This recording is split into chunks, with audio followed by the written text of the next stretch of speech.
होठवा के लाली जाने लागे बड़ा सुपर बा, हमरो ध्यान खाली रह तोरे ऊपर बा। अच्छा काहे हो?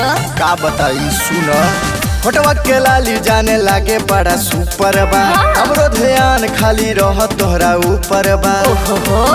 तोहर कमर के साइज बड़ी टॉप लागता।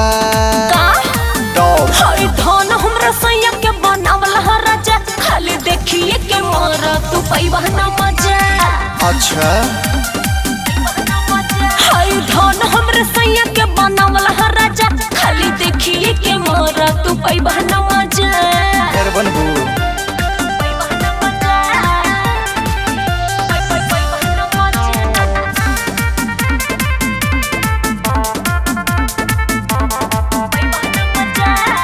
देखले बानी जब से बिगड़ल बा मनावा। अच्छा बन खाए खाली देखा तो सपनावा। ढेर सपना मत देखा। देखो देखले बानी जब से बिगड़ल बा मनावा।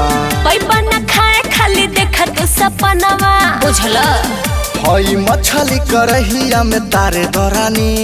सुना बोला हई धन हमरा सैया के बनावल ह राजा, खाली देखिए के मोरा तू पैबा ना मजा। बुझला हाय धन हमरा सैया के बनावल ह राजा, खाली देखिए के मोरा तू पैबा ना मजा। चल हट। अरे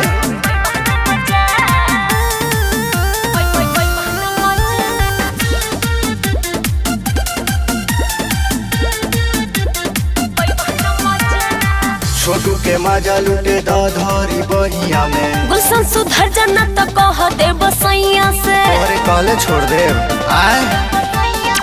छोटू के मजा लुटे धरी बहिया में। गुलशन सुधर जाना तो कह दे बसैया से। अरे जा जा रामानंद के बतिया बताव जनरानी। का बुझलू हाय धन हमरा सैया के बनावल ह राजा, खाली देखिए के मोरा तू पैबा ना मजा। ना मनबी हाय धन हमरा सैया के बनावल ह राजा, खाली देखिए के मोरा तू पैबा ना मजा। अरे हेने आओ।